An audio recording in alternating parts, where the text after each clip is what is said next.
Post graduate college के सामने खड़ा हूँ। 2 साल पहले मैं और अरुण तनोली यहाँ पे आए थे। उस वक्त हालात इससे कुछ बेहतर थे। कम अज़ कम उस वक्त यहाँ पे जानवर नहीं थे, कुछ यहाँ पे इंसान थे, कुछ एक्टिविटी थी। इलेक्शन में अलहाज कलंदर लोधी साहब ने ये काम, उनका MP उस वक्त वो थे, अली खान जदून साहब MNA थे। और उसमें बड़ी बात यह है कि तहसील मेयर, हमारे तहसील चेयरमैन मतलब जुनैद खान तनोली साहब जो तहसील चेयरमैन भी हैं इस वक्त, उनकी ये काविशें थी, बिल्डिंगें दोनों बन गई, हॉस्पिटल की बन गई, कॉलेज की बन गई, पेंट करके में बन गई। तनावल की बात करें कि कोई तनावल का बासी होगा, तनावल का रिहायशी होगा, तनावल का रिहायशी बासी कोई भी नहीं है। यहाँ पर जमातों से ताल्लुक है, किसी का PTI से ताल्लुक है, किसी का नून लीग से ताल्लुक है, किसी का जमात इस्लामी से ताल्लुक है, किसी का पीपल पार्टी से ताल्लुक है।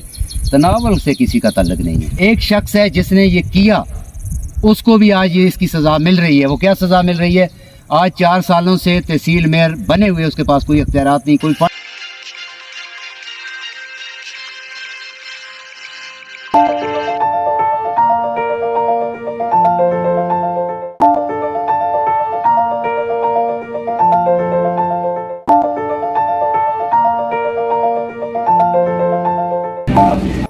आज 2 साल के बाद मैं दोबारा शेरवान के इस गर्ल्स पोस्ट ग्रेजुएट कॉलेज के सामने खड़ा हूँ। 2 साल पहले मैं और अरुण तनोली यहाँ पे आए थे। उस वक्त हालात इससे कुछ बेहतर थे। कम अज़ कम उस वक्त यहाँ पे जानवर नहीं थे, कुछ यहाँ पे इंसान थे, कुछ एक्टिविटी थी। आज 2 साल तनोली साहब, ये क्या हालात हैं इस कॉलेज के हवाले से? ये नवीद अकरम भाई साहब, ये हालात इसके लिए हैं कि जिस वक्त सियासी तब्दीली होती है, इलेक्शन गुजरे हैं, इलेक्शन में अलहाज कलंदर लोधी साहब ने ये काम, उनका MP उस वक्त वो थे, अली खान जदून साहब MNA थे। और उसमें बड़ी बात यह है कि तहसील मेयर, हमारे तहसील चेयरमैन मतलब जुनैद खान तनोली साहब जो तहसील चेयरमैन भी हैं इस वक्त, उनकी ये काविशें थी, बिल्डिंगें दोनों बन गई, हॉस्पिटल की बन गई, कॉलेज की बन गई, पेंट करके में बन गई, बाकी भी प्रोजेक्ट जो हैं हुए।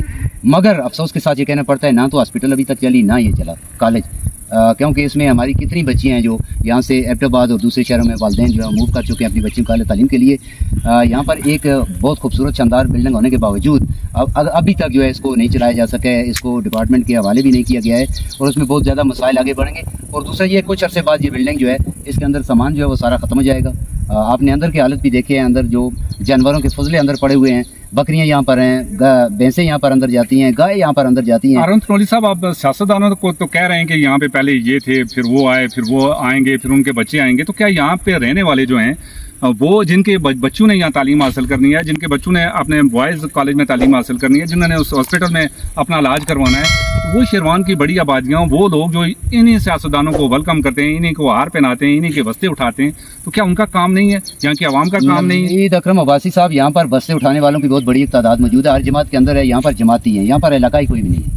अगर तनावल की बात करें कि कोई तनावल का बासी होगा, तनावल का रिहायशी होगा, तनावल का रिहायशी बासी कोई भी नहीं है। यहाँ पर जमातों से ताल्लुक है, किसी का PTI से ताल्लुक है, किसी का नून लीग से ताल्लुक है, किसी का जमात इस्लामी से ताल्लुक है, किसी का पीपल पार्टी से ताल्लुक है।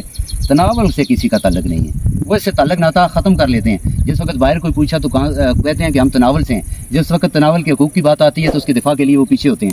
अफसोस है मुझे तमाम अपने भाइयों पर, अपनी उन बहनों पर, उन बुज़ुर्गों पर जो लेक्चर या जिस वक्त किसी स्टेज के ऊपर खड़े होते हैं तो बड़े बड़े दावे करते हैं, सियासी स्टेज के ऊपर खड़े होते हैं, दावे करते हैं, अमली तौर पर कुछ नहीं करते। एक शख्स है जिसने ये किया, उसको भी आज ये इसकी सज़ा मिल रही है। वो क्या सज़ा मिल रही है? आज 4 सालों से तहसील मेयर बने हुए, उसके पास कोई इख्तियारात नहीं, कोई फंड उसके पास नहीं है। अपनी ज़ाती कैपेसिटी में वो पेशावर, आज भी वो पेशावर बैठा हुआ है।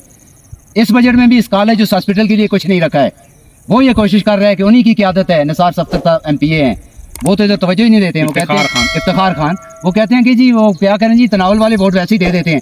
जाहिर है तनावल वाले वोट दे देते हैं तो कौन आएगा इधर? तनोली साहब, मुझे तो यही नजर आ रहा है कि छुट्टी उसे ना मिली, सबक जिसने याद किया। सर्कल बकोट और शेरवान के अवाम जो है ये बार बार सबक याद करते हैं। यहाँ पे बड़े बड़े हैं, मगर हालात नवीद साहब, जिस वक्त तक बस्ते उठाने वाले अपने बस्ते छोड़ेंगे नहीं, उस वक्त तक ना ये कॉलेज चल सकता है, ना वो हॉस्पिटल चल सकती है, ना पेंट करगू का टेक्निकल कॉलेज चल सकता है। ये बस्ते उठाने वाले जिस दिन ख़त्म हुए, सर्कल बकोट से, सर्कल तनावल से, सर्कल हवेलियाँ से, उस वक्त जो है हमारे इलाकों की तरक्की होगी। इस माफिया को बेनकाब करने के लिए, इनको इनका अपना किया हुआ दिखाने के लिए हमारी ये कोशिश होती है कि हम मुख्तलिफ सपाट के ऊपर जाएँ और दिखाएँ। मगर अफसोस के साथ ये कहना पड़ता है कि हमारे नौजवान जिनका ये मुस्तकबिल है, वो जाके वो आगे आएँ, अपनी आवाज़ बनाएं। आजकल हर एक के पास एंड्रॉइड मोबाइल है, स्मार्टफोन है, उनको चाहिए अपनी, वो टिकटॉक जैसे बनाते हैं यहाँ घर बनाएं। हॉस्पिटल में बड़ी शानदार बिल्डिंग है, वहाँ टिकटॉक बनाएं। कहें CM साहब जरा इधर देखें, MPA साहब इधर देखें, MNA साहब इधर देखें, PTI साहब इधर देखें, PPP साहब इधर देखें, PMLN साहब इधर देखें। चलें साहब, आप जो अपना फशार खून बुलंद ना करें और हम तो यही कर सकते हैं, हम रिपोर्ट कर सकते हैं, अफसोस होता है हमारे हाथ में सोटी नहीं है, हमारे हाथ में बस दिल खून के आंसू रो रहा है। अब हमें रोना नहीं चाहिए, हमने रिपोर्ट करना है, हमने रिपोर्ट कर दिया है। हमारे जो सरकारी लोग हमें देख रहे हैं, हमारे अपने लोग जो हमें सुन रहे हैं, तो शेरवान से हम इजाज़त चाहेंगे, इंशाल्लाह किसी दूसरी जगह से मजीद कुछ दिखा अल्लाह देंगे। करे। अल्लाह हाफिज़।